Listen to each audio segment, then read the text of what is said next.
Well, guys and gals, it took a long time to get this book, but I finally obtained it. This is the Teenage Mutant Ninja Turtles Return of the Shredder. Illustrated by the Geese Studio, adapted from a story by Christy Marks and David Weiss.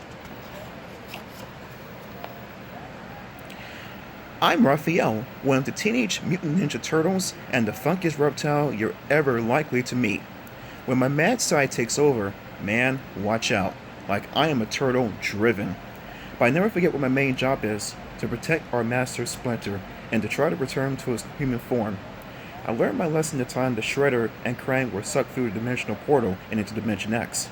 For a while there, I thought we were safe, and we almost got a little careless. I should have known even Krang would get sick of the Shredder.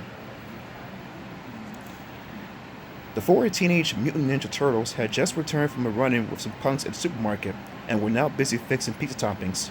Cucumbers and honey, whipped cream and pickles, and mustard and jam.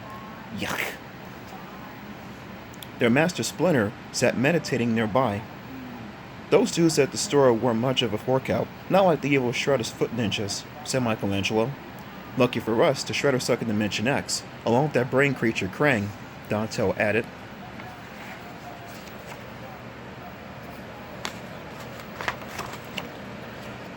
At that very moment in Dimension X, the Shredder was begging Krang to send him back to Earth. Krang snarled, I'm tired of all your whining. I think I will send you back. He thrust a communicator at Shredder. Now go, Krang said, and this time put an end to the turtles. He smiled evilly as Shredder disappeared into a portal and back to Earth. In his sewer home, Splinter's eyes opened suddenly. No! He muttered. What is it, Master? Asked the turtles. Splinter frowned. I have a terrible feeling. My lifelong enemy, Saki the Shredder, is about to return. That's impossible. He was sucked into Dimension X, said Michelangelo. Evil that strong cannot be so easily overcome, whispered Splinter. Sure enough, the Shredder had just reappeared on Earth. He quickly spoke into his communicator. Where is my army, Krang? My weapons? You failed to defeat those turtles and their teacher Splinter with my help? Krang roared. Now you must destroy them on your own. Shredder explored around and soon came across a training gym for would-be ninjas called a dojo. He burst into the room.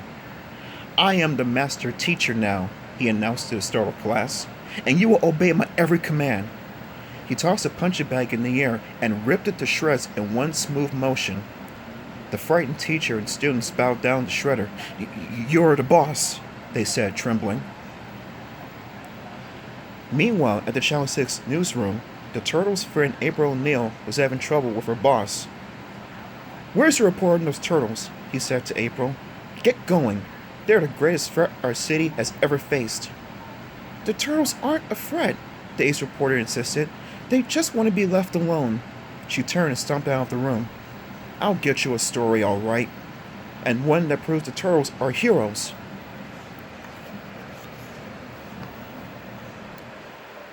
After hours of strict training by Shredder, the ninja students were ready for action. The Shredder gave each one a fake green turtle suit. You are now members of the Crooked Ninja Turtle Gang, the Shredder told the ninjas. You will wear these suits when we strike, and strike we shall. True to the Shredder's word, the disguised ninjas made their way to a bank and surrounded the customers waiting in line. Nobody move, called the leader. We're the Crooked Ninja Turtle Gang. The bank teller handed over bags of money, and the gang fled. They repeated their crimes in a supermarket and a jewelry store. Remember, we're the Crooked Ninja Turtle Gang, the leader snarled each time, handing a business card to the store manager. The Channel 6 news van was driving by just then. It screeched to a halt as April saw some max teenagers run by. That jewelry store has just been robbed. Make sure you get some film of the robbers, she said to the cameraman. April's fellow reporter smirked. Those robbers were teens, ninjas, and green, They have to be those awful Teenage Mutant Ninja Turtles. April groaned. They can't possibly be my turtle friends, she said to herself. Or were they?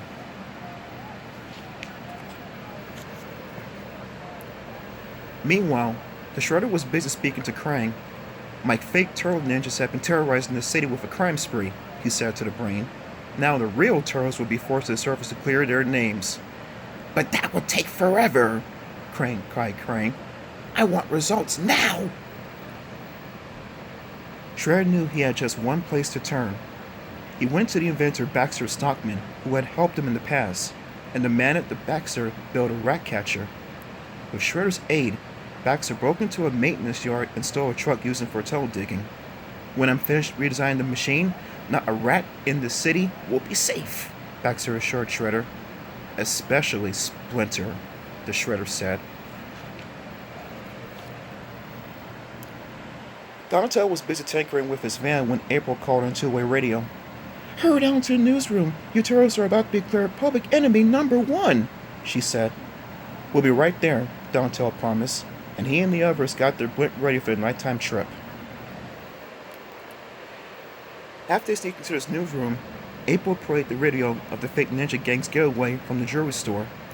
There's something familiar about that guy's techniques, Michelangelo said with a frown. You're right, agreed Leonardo. Only two teachers could have taught him it, Splinter or Shredder, and the turtles knew it couldn't be Splinter.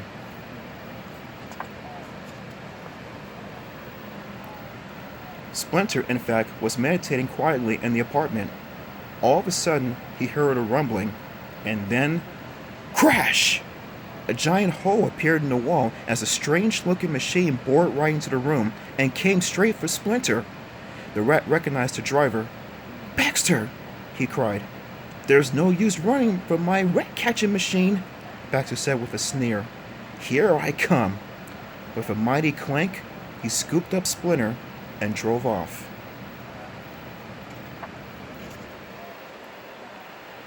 When the turtles returned to their apartment, bursting to tell Splinter about the Crooked Ninja Turtle gang, they discovered the terrible damage. Splinter's gone. This has to be Shredder's doing, said Michelangelo. Either that or some totally huge termite, added Raphael. The foursome grabbed their weapons and followed Baxter's trail of destruction through the sewer. Here's where the trail ends, Leonardo said, poking his head above ground to a seemingly deserted junkyard. And here's where the trouble begins, said Michelangelo, looking up at the crooked ninjas. Oh yeah?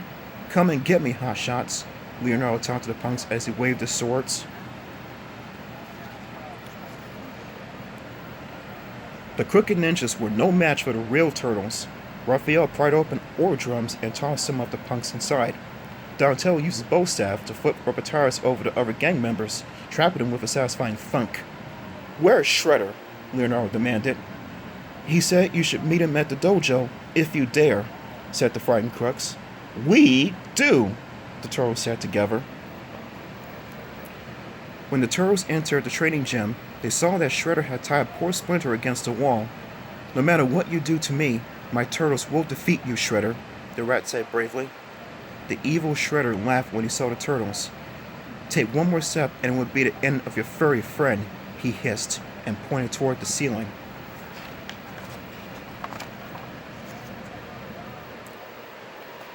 The turtles looked up to see an enormous battering ram suspended by a rope and aimed directly at Splinter. None of us can stop that thing, cried Leonardo. The Shredder raised his sword and touched the rope holding back the battering ram. Your master is about to become history, he said.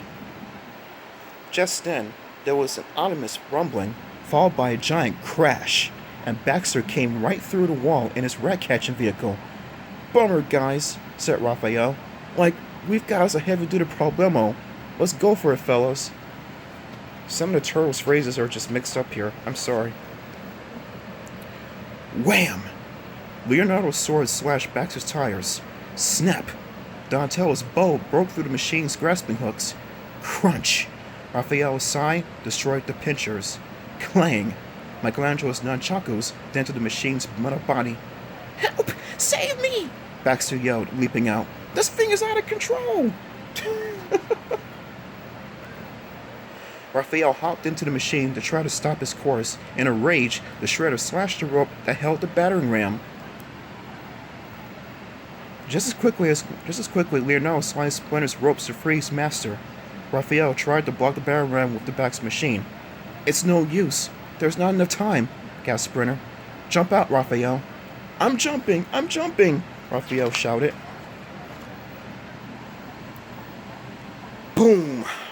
The battering ram smashed into the machine before it could smash Splinter and Leonardo. The two fell down to avoid the mighty explosion. "You have done well, my students," Splinter said gratefully. He and the turtles looked up just in time to see the Shredder grab Baxter and disappear into a hole. "You haven't seen the last of me, mutants!" Shredder called. The wail police sirens sent the turtles and Splinter scrambling out of sight as well.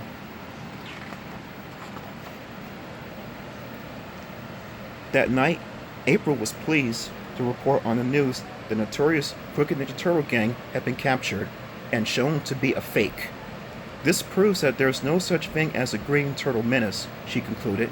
No one knows the identity of the real green heroes who stopped this crime spree, but whoever you are, thanks. She winked at Splinter and the turtles, now safe at home, and they winked back. So guys, it took a time to get done, but I read all 7 storybooks of the TMNT. I think there are some novellas out there too of these guys. I think there's about 4 mini novellas of them. If you want me to read them too, leave a comment section down below and I'll try to locate those books too. I think this one is called Sky High or something like that, and the others I'm not too sure about. But if you like the story, leave a like, leave a comment section down below, and until next time guys, peace out, and cowabunga dudes!